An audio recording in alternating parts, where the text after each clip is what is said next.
भगवते वासुदेवाय नमः। आइए आज हम सुनते हैं माघशीस मास की कृष्ण पक्ष की एकादशी की कथा। इस एकादशी को उत्पन्ना एकादशी के नाम से जाना जाता है।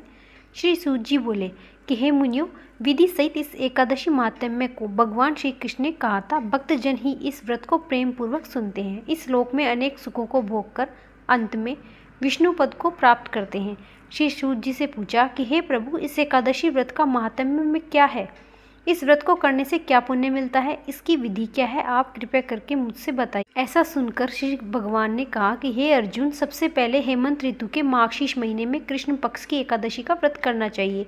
दशमी की शाम को दातुन करनी चाहिए और रात को भोजन नहीं करना चाहिए। एकादशी को सुबह संकल्प नियम के अनुसार कार्य करें। दोपहर को संकल्प पूर्वक स्नान करें। स्नान करने से पहले शरीर पर मिट्टी का लेप लगाएं, चंदन लगाएं।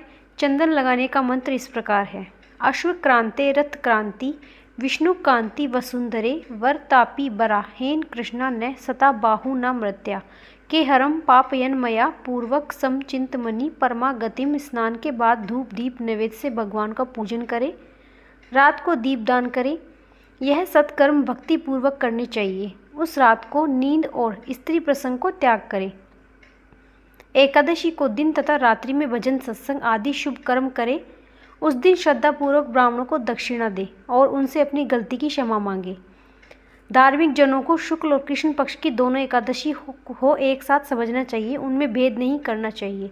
इस विधि के अनुसार जो मनुष्य एकादशी का व्रत करते हैं उनको शंख द्वार तीर्थ व दर्शन करने से जो पुण्य मिलता है वह एकादशी व्रत के पुण्य के 16वें भाग के बराबर भी नहीं। व्यतिपात योग में संक्रांति में तथा चंद्र और सूर्य ग्रहण में दान देने से और कुरुक्षेत्र में स्नान करने से जो पुण्य प्राप्त होता है वही पुण्य मनुष्य को एकादशी का व्रत करने से प्राप्त होता है। जो फल वेद पाठी ब्राह्मणों को 1000 गोदान करने से मिलता है उससे 10 गुना अधिक पुण्य एकादशी का व्रत करने से मिलता है। श्रेष्ठ ब्राह्मणों को भोजन कराने से जो पुण्य मिलता है वह एकादशी के पुण्य के 10वें भाग के बराबर होता है। निर्जल व्रत करने का आधा फल एक बार भोजन करने के बराबर होता है। इनमें से कोई सा एक व्रत जरूर करें। एकादशी का व्रत करने पर ही यज्ञ दान तप आदि मिलते हैं, अन्यथा नहीं। अतः एकादशी को अवश्य ही व्रत करना चाहिए। इस व्रत में शंख से जल नहीं पीना चाहिए। मछली सूअर अन्य निरामिष भोजन एकादशी के व्रत में वर्जित है। एकादशी व्रत का फल हजारों यज्ञों से भी अधिक है। ऐसा सुनकर अर्जुन ने कहा, हे भगवान, आपने इस एकादशी के पुण्य को अनेकों तीर्थों के पुण्य से श्रेष्ठ तथा पवित्र क्यों बतलाया? यह सब आप विस्तार पूर्वक। भगवान बोले, हे अर्जुन, सतयुग में एक महाभयंकर दैत्य हुआ था जिसका नाम मुर था। उस दैत्य ने इंद्र आदि देवताओं पर विजय प्राप्त कर उन्हें उनके स्थान से गिरा दिया। तब देवेंद्र ने महादेव जी से प्रार्थना की कि हे शिव शंकर, हम सब देवता मुर दैत्य के अत्याचारों से दुखित हो मृत्यु लोक में अपना जीवन व्यतीत कर रहे हैं। अन्य देवताओं की हालत का तो मैं वर्णन ही नहीं कर सकता। आप कृपा कर इस महान दुख से छुटकारे का उपाय बताएं। शंकर जी बोले, हे देवेंद्र, आप विष्णु भगवान के पास जाएं। इंद्र तथा अन्य देवता महादेव जी के वचनों को सुनकर क्षीर सागर गए, जहाँ पर भगवान विष्णु शैया पर शयन कर रहे। भगवान को शयन करते देखकर देवताओं सहित इंद्र ने स्तुति की और कहा कि हे देवताओं के देव, आप स्तुति करने योग्य हैं। आपको बारंबार हमारा प्रणाम। दैत्यों के संहार हे मधुसन, आप हमारी रक्षा करें। हे जगन्नाथ, समस्त देवी देवताओं से वाबित होकर हम सब आपकी शरण में आए हैं।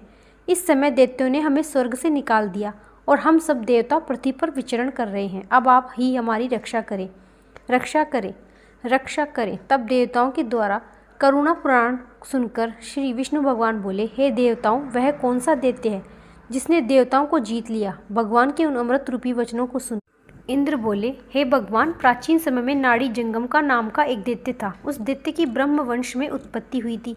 उसी दैत्य के पुत्र का नाम मुर है। उसकी राजधानी चंद्रावती है। उस चंद्रावती नगर में वह मुर नामक दैत्य निवास करता है। उसने अपने बल से समस्त विश्व को जीत लिया है और सब देवताओं को देवलोक से निकालकर उसने अपने दैत्य कुल के इंद्र, अग्नि, यम, वरुण, चंद्रमा, सूर्य आदि लोकपाल बनाए हैं। वह स्वयं सूर्य बनकर पृथ्वी को तपा आता है और स्वयं मेघ बनकर जल की वर्षा करता है। अतः आप उस बलशाली भयानक दैत्य को मारकर देवताओं की रक्षा करें। इंद्र के ऐसे वचन सुनकर श्री विष्णु भगवान बोले, हे देवताओं, मैं तुम्हारे शत्रुओं का शीघ्र ही संहार करूँ। अब आप उस चंद्र नगरी को चलिए। इस प्रकार भगवान विष्णु देवताओं के साथ चल दिए। उस समय दैत्यपति मुर अनेकों दैत्यों के साथ युद्ध भूमि में गरज रहा था। युद्ध प्रारंभ होने पर असंख्य दानव अनेकों शस्त्रों को धारण कर देवताओं से युद्ध करने लगे, परंतु देवता दैत्यों के आगे एक क्षण भी न ठहरे।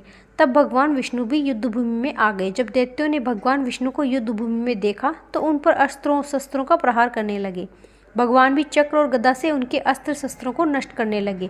इस युद्ध में अनेकों दानव सदैव के लिए सो गए, परंतु दैत्यों का राजा मुर भगवान के साथ निश्चल भाव से युद्ध करता रहा। भगवान विष्णु मुर को मारने के लिए जिन जिन शस्त्रों का प्रयोग करते हैं वे सब उसके तेज से नष्ट होकर उस पर पुष्पों के समान गिरने लगे। अनेकों अस्त्रों शस्त्रों का प्रयोग कर पर भी भगवान उसको जीत न सके। तब वह आपस में मल्ल युद्ध करने लगे। भगवान विष्णु उस दैत्य से देवताओं के लिए सहस्त्र वर्ष तक युद्ध करते रहे, परंतु उस दैत्य को न जीत सके। अंत में विष्णु शांत होकर विश्राम करने की इच्छा से बद्री का आश्रम चले गए। उस समय एक 38 कोस लंबी एक द्वार वाली हेमवती नाम की एक गुफा में शयन करने की इच्छा से भगवान उसमें प्रवेश कर गए। हे अर्जुन, अतः मैंने उस गुफा में शयन किया। वह दैत्य भी मेरे पीछे पीछे चला गया। अब मुझको शयन करता देखकर वह मुझसे मारने को तैयार हो गया। वह दैत्य सोचने लगा कि मैं आज अपने चीर शत्रु को मारकर सदैव के लिए निशक्त हो जाऊंगा। उसी समय मेरी देह से एक अत्यंत सुंदर कन्या दिव्य अस्त्र धारण करके उत्पन्न हुई और दैत्य के सामने आकर युद्ध करने लगी। तब वह दैत्य आश्चर्य के साथ सोचने लगा कि यह एक ऐसी बलवान कहाँ से उत्पन्न हुई। वह दैत्य उस कन्या से लगातार युद्ध करता रहा।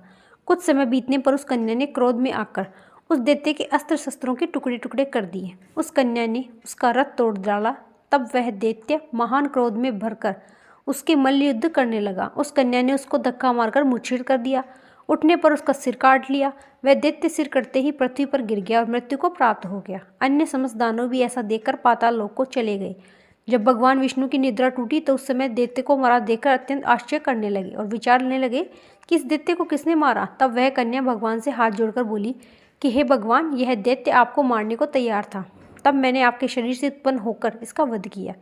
इस पर भगवान बोले, हे कन्या, तूने इसका मारा है, अतः मैं तेरे ऊपर अत्यंत प्रसन्न हूँ। तूने तीनों लोकों के देवताओं को, इसलिए तू अपनी इच्छा अनुसार वरदान मांग। कन्या बोली, हे भगवान, मुझे यह वरदान दीजिए कि जो मेरा व्रत करे उसके समस्त पाप नष्ट हो जाए और अंत में स्वर्गलोक को जाए और मेरे व्रत का आधा फल रात्रि को मिले और उसका आधा फल एक समय भोजन करने वाले को मिले। जो मनुष्य भक्तिपूर्वक मेरे व्रत को करे वे निश्चय ही विष्णु लोक को प्राप्त करे। कृपया करके मुझे ऐसा ही वरदान दे। जो मनुष्य मेरे दिन तथा रात्रि को एक बार भोजन करे वे धन धान्य से भरपूर रहे। इस पर भगवान विष्णु उस कन्या से बोले, हे कल्याणी, ऐसा ही होगा। मेरे और तेरे भक्त एक ही होंगे और अंत में संसार में प्रसिद्धि को प्राप्त होकर मेरे लोक को प्राप्त करेंगे। हे कन्या, तू एकादशी को पैदा हुई है, इसलिए तेरा नाम भी एकादशी हुआ। जो मनुष्य इस दिन व्रत करेंगे उनके समस्त पाप जड़ से नष्ट हो जाए और अंत में मुक्ति को प्राप्त करेंगे। तू मेरे लिए अब तीज, आठे, नौमी और 14 से भी अधिक प्रिय है। तेरे व्रत का फल सब तीर्थों के फल से महान होगा। यह मेरा कथन है, सत्य होगा। ऐसा कहकर भगवान उसी स्थान पर अंतर ध्यान हो गए और एकादशी में भगवान के उत्तम वचनों को सुनकर बड़ी प्रसन्न हुई।